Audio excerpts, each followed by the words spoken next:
अस्सलाम वालेकुम एवरीवन। इस हफ्ते की कमर्शियल ज्योग्राफी की दूसरी क्लास हम ले रहे हैं इस वक्त। और आज जो मैंने टॉपिक उठाया वो भी बड़ा अहम टॉपिक है। The name is natural vegetation. ठीक है जी। नेचुरल वेजिटेशन में हम क्या डिस्कस करेंगे? कुदरती नबातात। बेसिकली ये जो पेड़ पौधे होते हैं ना, ये दो तरह के होते हैं। कुछ वो होते हैं जो कुदरत खुद क्रिएट करती है, लेकिन कुछ ऐसे भी होते हैं जो इंसान खुद लगाता है, तब वो होते हैं। इंसान को अब अच्छी तरह जान चुके हैं कि इंसान बहुत ही मतलब परस्त होता है। वो सिर्फ वही पेड़ पौधे लगाता है जिससे उसे फायदा हो रहा होता है। लेकिन जब कुदरत अपना काम करती है तो कुदरत जो है वो सिर्फ किसी एक चीज़ का फ़ायदा नहीं देखती, बल्कि पूरे जहान का फ़ायदा देखकर बहुत सारे नबातात को पैदाइश बख्शती। तो आज हम नेचुरल वेजिटेशन यानी कुदरती नबातात की बात करेंगे जो अल्लाह ताला की तरफ से हमें अतिया कर दिए गए, तोहफा कर दिए गए। ठीक है जी। ठीक है। अच्छा, तो इसको स्टार्ट करते हैं। Factors factors for the growth of natural vegetation, यानी कि क्या चीज़ होगी जिसकी वजह से नेचुरल वेजिटेशन जो है उनमें ग्रोथ आएगी। सबसे पहले है जी टेम्परेचर। अब हर टेम्परेचर के हिसाब से पौधा अलग होता है। हर टेम्परेचर के हिसाब से पौधा अलग होता है। किसी टेम्परेचर में कोई तो किसी टेम्परेचर में कोई। यही वजह है कि दुनिया में जितने भी खित्ते हैं, हर खित्ते की एक अपनी अलग जो है वो पौधा होता है, पत्ता होता है, जो पेड़ होता है, हर खित्ते का एक अलग अपना होता है। खैर, so the first one is temperature. Temperature मतलब दर्जा है हरारत। सही है जी। दूसरा है रेनफॉल। रेनफॉल क्या है? रेनफॉल कहते हैं जी बारिश को। यकीनन आप लोगों के इलाके में पिछले मौसम बहुत ज़्यादा बारिश जो हुई है, तो हमने देखा, आपने भी देखा होगा। अगर अभी तक नहीं आपने ऑब्जर्व किया तो आइंदा आप ऑब्जर्व कीजिएगा कि जैसे ही बारिश होती है तो हमें बहुत ज़्यादा पेड़ पौधे जैसी बहुत सारी चीज़ें नज़र आना शुरू हो जाती है। ठीक है जी। तो टेम्परेचर एक मॉडरेट टेम्परेचर में सबसे ज़्यादा कुदरती नबातात जन्म लेते हैं।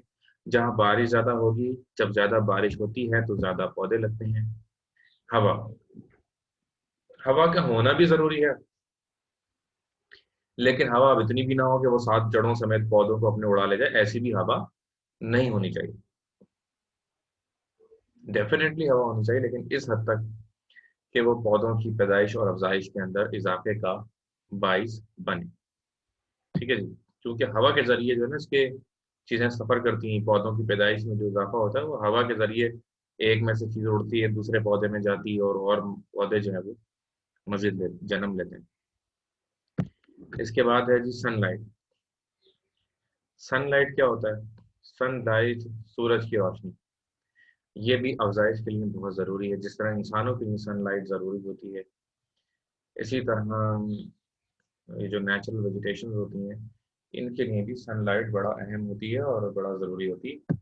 ठीक है जी। जिन इलाकों में सनलाइट ज़्यादा पाई जाती है वहाँ पर इसकी अफजाइश बड़ी तेज़ी से होती है, क्योंकि सनलाइट क्या करती है? मेच्योरिटी जल्दी लेकर आती है पौधों के अंदर, पेड़ पौधों के अंदर। Quality of soil.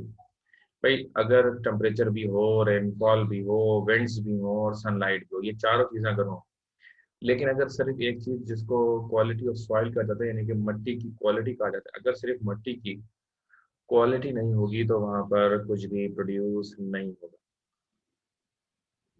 अगर सिर्फ मिट्टी की क्वालिटी नहीं होगी तो कुछ भी प्रोड्यूस नहीं होगा। ठीक है जी। ओके। अब देखें, ये पूरी दुनिया का एक नक्शा आपको मैं दिखा रहा हूँ, और the world's forest mains vegetation zone. अब इसमें हमने दिखाया है कि दुनिया के जंगलात के जो मेन जोन्स हैं वो आपको दिखाएं। सबसे पहले तो आप इसमें यकीनन देख रहे होंगे कि हमारा पाकिस्तान किधर है। गैस कीजिएगा कि हमारा पाकिस्तान किधर है। लेकिन हमने कंट्री वाइज तो मैं दिखाई नहीं रहा ना आपको। देखें, कूल कॉनिफेरस फॉरेस्ट, जो ठंडे कॉनिफेरस फॉरेस्ट हैं, सबसे पहले हम आपको इसमें वो दिखा रहे हैं। टेम्परेट मिक्स फॉरेस्ट, जो सबसे डार्क ग्रीन, जो वो सबसे घने जंगलात। टेम्परेट मिक्स फॉरेस्ट जो थोड़े हल्के हैं वो लाइट ग्रीन से हैं। उससे भी हल्के हैं वो वार्म टेम्परेचर मॉइस्ट वाले, वो येलो हैं जो बिल्कुल सख्त मौसम में होते हैं वहाँ पे। ट्रॉपिकल मॉइस्ट एवरग्रीन फॉरेस्ट यानी कि मुसलसल रहते हैं और ट्रॉपिकल होते हैं। इसका मॉइस्ट डेसिडियस फॉरेस्ट है, वो भी डार्क ग्रीन से दिखाए गए हैं। और the last is dry forest. Dry forest मतलब कि जो रेगिस्तान टाइप के इलाके हैं और वहाँ पर वहीं के जैसे पौधे पाए जाते हैं। अच्छा, पाकिस्तान जो है ना, ये है इस तरफ, ये बेसिकली पाकिस्तान कैसा है। तो हमारे तो ड्राई फॉरेस्ट बहुत ज़्यादा है हमारे यहाँ, और लाइट ग्रीन और ये ग्रीन विथ बेल्ट जो है ना, ये थोड़ा सा आ रहा है हमारे तरफ में, ठीक है ना। और बाकी जो वाइट है हमारा, ये बिल्कुल वाइट है, यानी कि इसमें कोई जंगलात का कॉन्सेप्ट ही नहीं है, ना यहाँ पर पेड़ पौधे। मुझे तो एक दो तो हर जगह ही होते हैं, एक दो की बात इसमें शामिल नहीं। अच्छा, इंडिया में अगर आप देखें तो इंडिया में ठीक ठाक है, फिर भी ट्रॉपिकल मॉइस्ट डेसिडुअस फॉरेस्ट जो है वो बहुत ज़्यादा है, कि पेड़ पौधे लगे हुए हैं ठीक ठाक। अगर आप वैसे भी गूगल मैप भी अगर सैटेलाइट वाला देखें तो आपको नजर आएगा कि हमारे यहाँ से काफ़ी ज़्यादा इंडिया की तरफ लगाए हुए हैं और हमें ज़रूरत है। लेकिन हमारी अगर पाकिस्तान के लेफ्ट साइड पे जो एरिया है पूरा अफगानिस्तान और ये सब फारिग है। इनमें जंगलात ही नहीं, क्यों? क्योंकि रेगिस्तान का इलाका बहुत ज़्यादा रेतीला इलाका है, तो यहाँ पर नहीं है जंगलात, ठीक है ना। तो ये ऐसा इसी तरह के ये ऑस्ट्रेलिया और ये अमेरिका वगैरह में भी काफ़ी जंगलात पाए जाते हैं, मौसम बेहतर होता है यहाँ पर है। Major types of forest in the world, अब दुनिया में कितने किस्म के जंगलात पाए जाते हैं? एवरग्रीन फॉरेस्ट और डेसिडुअस फॉरेस्ट। दो तरह के फॉरेस्ट, एवरग्रीन और डेसिडुअस। एवरग्रीन जो हमेशा रहते हैं, और डेसिडुअस फॉरेस्ट बारिश के बाद बनते हैं, खत्म होते हैं, बनते हैं, खत्म होते हैं, बनते हैं, खत्म होते हैं, ठीक है। अच्छा,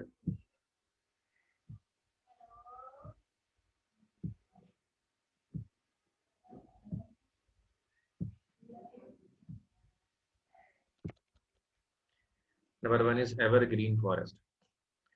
अब ये एवरग्रीन फॉरेस्ट कौन से होते हैं? The tropical evergreen forest lie on either side of the equator in the places that receive more than 80% of annual rainfall. Tropical evergreen forest कौन से होते हैं? जो मतलब 80% से 80% या उससे ज़्यादा जो है वहाँ पर एनुअल रेनफॉल होती रहती है। The hot and humid condition causes luxuriant growth of variety of vegetation. और फिर बारिश के बाद गर्मी जो होती है उसकी वजह से एक बहुत तेज़ी से उनको वेजिटेशंस को ग्रोथ मिलती है, नबातात को ग्रोथ मिलती है, और बहुत ज़्यादा पेड़ पौधे यहाँ पर पाए जाते हैं, ठीक है जी। Common hardwood trees, common hardwood trees are mahogany, ebony and rosewood, all of which are great commercial value। अब ये जो है इनकी बड़ी एवरग्रीन के अंदर जो दरख्त पाए जाते हैं उनकी लकड़ी की बहुत ज़्यादा वैल्यू होती है, और ये सारे इन इलाकों में बेचे जाते हैं, तो इसकी बड़ी बहरहाल इंपॉर्टेंस अपनी जगह पर मौजूद है। अब इसमें भी काइंड आ गई, equatorial green evergreen forest, Mediterranean and coniferous. इसके बाद होता है deciduous forest. The tropical deciduous forest occur just north and south of the hot and wet equatorial forest. This region has a distinct dry season. Therefore, the trees shed their leaves at at the onset of summer or winter. The most valuable trees are the teak and sal, oak and elm. Monsoon forest, China, इसमें कौन कौन से शामिल है? monsoon forest of China, Thailand, Burma, Bangladesh. Temperate deciduous, western Europe, USA, Australia, ठीक है जी। अब इनकी जो है ना डिटेल भी आएगी अभी। तो डेसिडुअस फॉरेस्ट मैंने आपको बताया ये बनते हैं और सीजन के अंदर, और यानी कि ऐसे ऊपर की तरफ ये जापान की ग्रोथ होती है, फिर डाउनफॉल होता है, फिर ग्रोथ होती है, फिर डाउनफॉल होता है। ऐसे इनके अंदर ऊपर नीचे सिलसिला जारी रहता है। अब देखिए टाइप्स ऑफ फॉरेस्ट की हम जैसा कि बात कर रहे हैं, अब जो मैं आपको दिखा रहा हूँ ना टाइप्स ऑफ फॉरेस्ट की बैकग्राउंड में जो जिसके बारे में हम डिस्कस करें, उसी की तस्वीर जो है ना मैंने बैकग्राउंड में लगाई हुई, ताकि आपको पिक्चर क्लियर हो कि आप किस चीज़ की बात करें। एवरग्रीन कॉनिफेरस फॉरेस्ट, अब ये पाकिस्तान के अंदर जो जंगलात पाए जाते हैं उसकी हम बात करें। These forests are found in northern and western hills such as Chitral, Sawat, Dir, Abbottabad, Malakand, Kohistan, Mansehra district of NWFP and Rawalpindi। ये मैं खुद जाकर ज़ाती तौर पर भी देख कर आया हूँ, जो आप देख रहे हैं। तो बड़ा ही खूबसूरत मंजर होता है यहाँ पे, मुख्तलिफ किस्म के जानवर वगैरह भी रहते हैं साथ में, क्योंकि देखें जंगलात और जानवर का बड़ा गहरा साथ होता है ना। इंसान तो आपको पता है जीने नहीं देते, इंसान तो इंसान को जीने नहीं दे रहा है, तो फिर तो जानवर तो फिर अलग ही चीज़ है ना। In Rawalpindi district of Punjab are the main areas covered with coniferous forest। ये दरख्त जो लंबे लंबे आपको नजर आ रहे हैं कॉनिफेरस फॉरेस्ट होते हैं, ये 12 महीने कायम रहते हैं, ठीक है जी। और कैरेक्टरिस्टिक्स क्या है, these forest remain evergreen through out the year, that is they do not shade there leaves at a time. यानी कि एक अचानक से इनके सारे पत्ते नहीं गिरते, नए पत्ते आते रहते हैं, पुराने गिरते रहते हैं, नए आते रहते हैं, पुराने गिरते रहते हैं। जिस तरह इनकी दुनिया एवरग्रीन है कि पुराने जा रहे हैं नए आ रहे हैं, पुराने जा रहे हैं नए आ रहे हैं लोग, इस तरह ये एवरग्रीन जो फॉरेस्ट होते हैं उसमें यही होता है कि सारे पत्ते एक साथ नहीं गिरते, बल्कि कुछ पत्ते गिरते हैं और नए आते हैं, फिर गिरते हैं फिर नए आते हैं। लेकिन जो कॉनिफेरस फॉरेस्ट होता है उसमें सारे पत्ते एक साथ गिर जाते हैं, फिर नए पत्ते एक साथ आते हैं, तो थोड़ा सा different. The leaves of the trees are mostly of conical shape, छोटे होते हैं।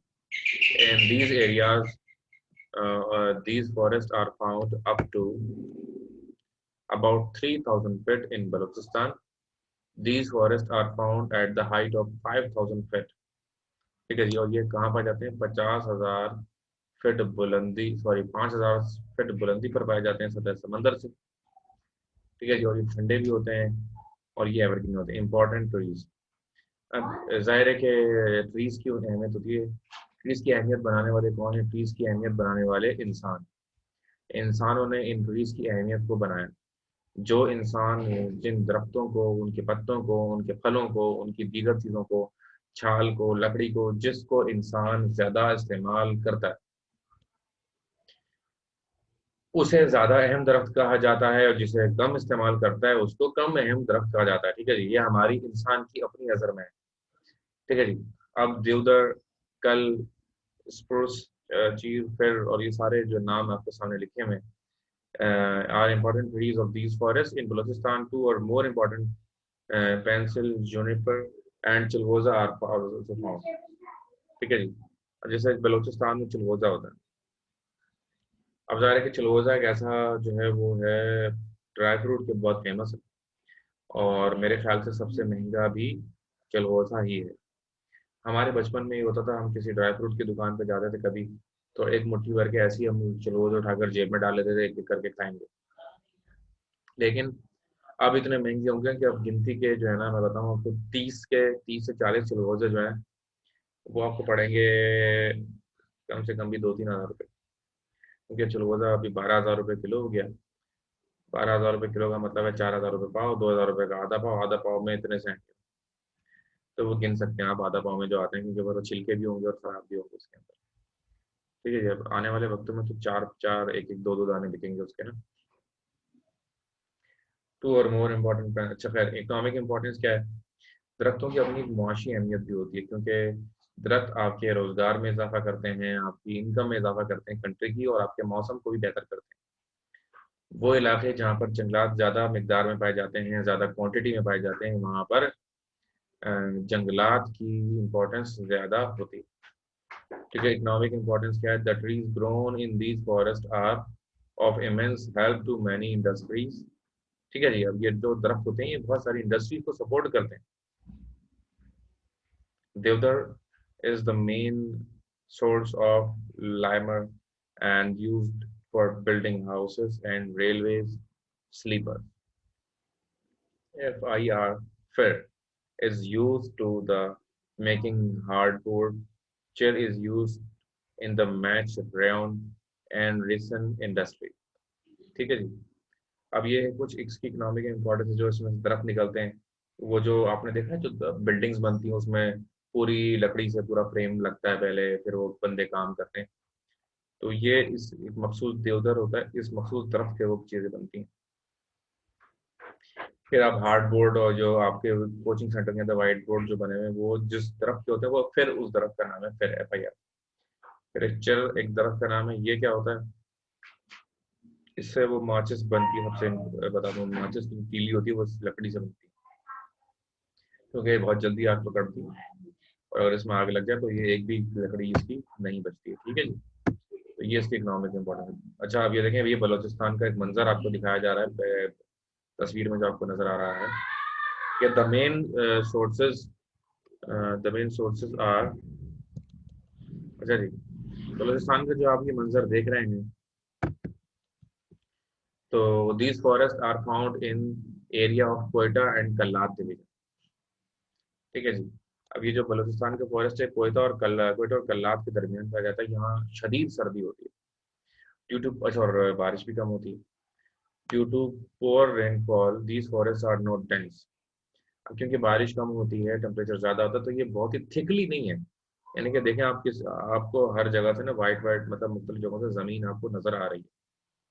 उसके बाद they are found in altitudes of 5,000 to 10,000 feet, और ये ऊपर है सतह समंदर से 5,000 से 10,000 फीट तक। ये बहुत ज़्यादा नहीं होते बारिश के कमी की वजह से। लेकिन यहाँ की खास बात क्या है, सेब यहाँ पर बहुत ज़बरदस्त किस्म का होता है। इंपॉर्टेंट ट्रीज में चिलगोजा है यहाँ पर, pines, pencil, junipers and chestnuts. ठीक है जी। अखरोट, अखरोट कहते हैं ना, जो वहाँ से लोग आते हैं उनको भी अखरोट अखरोट कहने शुरू कर दिया था हमने ना। अखरोट बड़े बेहतरीन होते हैं यहाँ पर। इस तरह पीनट्स बड़ी बेहतरीन होती हैं, चिलगोजा बड़ा बेहतरीन होता है। तो यहाँ पर हैं चीज़ें बहुत सारी ना। अगर आप, तो बलूचिस्तान को तो हमें कैश करना चाहिए, लेकिन अफसोस कि बलूचिस्तान पर हुकूमत वक्त की कभी बहुत ज़्यादा निगाह नहीं रही है। तो यही वजह है कि हम इससे ज़्यादा फ़ायदा नहीं उठा सके। डेसिडुअस फॉरेस्ट कौन से होते हैं? Gujrat, Jhelum, Rawalpindi, Hazara, Mardan, Peshawar, Kohat and in some patches of the Balochistan plateau. ये जो है एक अलग किस्म के जंगलात हैं, और इसकी तस्वीर आप जैसा कि स्क्रीन पर देख ही रहे हैं। जिस जिस शहर में ये पाए जाते हैं उस शहर का भी हमने इसमें जिक्र किया हुआ है। कैरेक्टरिस्टिक्स क्या हैं? These forests cover land rising up to an altitude of 3,000 feet. The trees of the forest shed their leaves at the time when the amount of rainfall and temperature is insufficient in particular season. अब यहाँ का जो सबसे बड़ा drawback है वो ये है कि जैसे ही बारिश कम होती है और टेम्परेचर बढ़ जाता है, दो बातें जब एक साथ हो जाएं, कि जब बारिश हो जाए कम और टेम्परेचर हो जाए ज़्यादा, इस सिचुएशन में क्या होता है, इसके जो पत्ते होते हैं उनके कलर तब्दील होना शुरू हो जाता है। और कलर तब्दील होने के साथ साथ ये पत्ते गिरना भी शुरू हो जाते हैं। कलर भी तब्दील हो जाता है और ये पत्ते गिरना भी शुरू कर देते हैं। इस तरह ये तकरीबन जो जंगलात होते हैं ये तकरीबन अख्ताम की तरफ चलना शुरू हो जाते हैं। इसके कैरेक्टरिस्टिक्स हैं कुछ। These forest cover land rising up to an altitude of 3,000 feet, और ये सतह समंदर से तकरीबन 3,000 फीट बुलंद होते हैं। एक बात हो गई। The trees of these forests shed their leaves at the time when the amount of rainfall and temperature is insufficient in particular season. जब रेनफॉल नहीं हो रही होती है, टेम्परेचर बढ़ जाता है, तो फिर इस मौसम में ये ख़त्म इख्तिताम की तरफ जाना शुरू करते हैं। इंपॉर्टेंट ट्रीज इसमें कौन सा है? The dominant trees of these forest are phulai, kau, chestnut, juniper, walnut, oak, maple and poplar, olea and chief occur occasionally at high elevations। ठीक है जी। कुछ मशहूर इसके हैं। तो यहाँ से बड़ी इसकी ड्राई फ्रूट्स की फसलें निकलती हैं, और बड़ी अच्छी मिकदार में यहाँ से ड्राई फ्रूट्स निकलते हैं, जो एक अच्छी हमें फॉरेन एक्सचेंज का बाइस बनते हैं। हम इसको बाहर बेचते हैं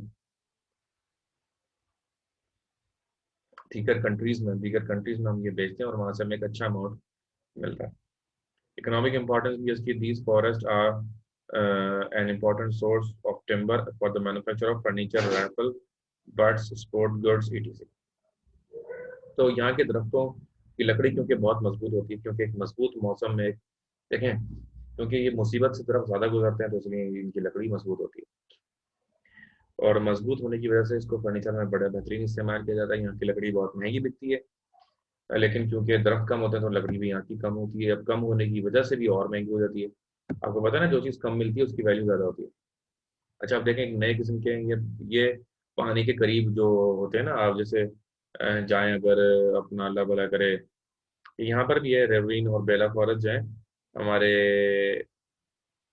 रशियन बीच जो है हमारा, वहाँ पे भी थोड़े से जंगलात इस तरह के हैं, और उसपे वगैरह में तो नहीं है, लेकिन जो रशियन बीच लगता है कोरंगी से ज़रा सा आगे जाने के बाद, वहाँ पर इस तरह के जंगलात पाए जाते हैं, जिस वक्त आप तस्वीर में ऊपर देख रहे हैं, रेवरिन और बेला फॉरेस्ट। यहाँ से इसको कॉपी भी करना है, इसको याद भी करना है कि पास पेपर्स में आया हुआ है फॉरेस्ट वाला सवाल, तो बेटा ये भी आपने याद करना है।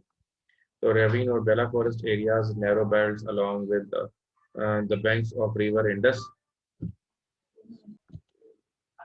अच्छा जी, तो narrow belts along the banks of river Indus and its large tributaries are occupied by riparian forest and commonly known as Bela forest. ठीक है जी, ये दरिया के करीब बने हुए होते हैं, इसको रेवरीन फॉरेस्ट और बेला फॉरेस्ट भी कहा जाता है। ठीक है जी, अब इसी को जो मखसूस कैरेक्टरिस्टिक्स हैं वो भी हम देख लेते हैं। These forests are found near the banks of river where underground water is available. In the flooded areas, they cover the active plains which are inundated almost annually. They are usually not very dense.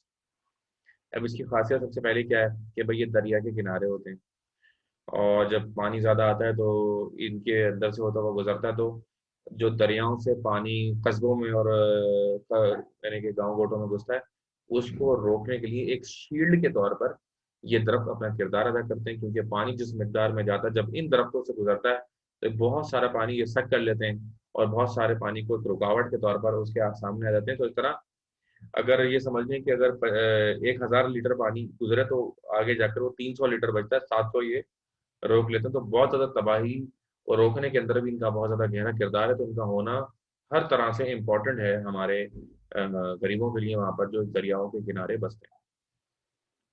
अच्छा, important trees इसके कौन कौन से, बबूल, आपने नाम सुना होगा बबूल, और शीशम है, विलो है, ये बहुत ही फेमस इसके ट्रीज हैं और इम्पोर्टेंट भी हैं। शीशम की लकड़ी आप जानते हैं बहुत महंगी होती है, बहुत अच्छी होती है। बबूल की भी ये कांटेदार होती है, लेकिन ये भी बहुत मजबूत लकड़ी होती है, और बहुत इसको भी फर्नीचर मैन्युफैक्चरिंग के अंदर बहुत ज़्यादा इस्तेमाल किया जाता है। Economic importance of shisham wood is mostly used for making high quality furniture. The wood of babul provides firewood and is used for making agriculture implements. The bark of babul is used for tanning purposes. ठीक है जी। अच्छा, तो economic importance इसकी ये है कि शीशम वगैरह वगैरह ये तमाम चीज़ें आपने सुन ली, तो अब हम यहीं पर इसको देखा आपने, इसकी तो आगे चलते हैं। Artificial forest. आर्टिफिशियल फॉरेस्ट कौन से होते हैं? आर्टिफिशियल फॉरेस्ट वो होते हैं जो इंसान खुद बनाता है। आर्टिफिशियल का मसनूई मतलब, in areas of Punjab and Sindh a few irrigated plantation units have been established. Changa Manga forest situated about 40 miles from Lahore is the largest of the irrigation forest plantation. Besides this, Chichawatani in Sahiwal, Multan, Thal, and in some parts of Ghulam Muhammad and Guddu Beraj, artificial forest are being maintain. Artificial forest का मतलब बागात होते हैं जिसमें हम अपनी मर्जी का दरख्त लगाते हैं, अपनी मर्जी का फल उससे हम हासिल करते हैं। ठीक है जी, यहीं पर हम रोकेंगे इंशाल्लाह।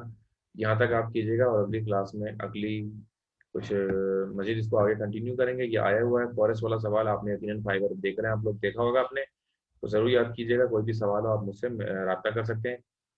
Questions are welcome. अल्लाह हाफ़िज़।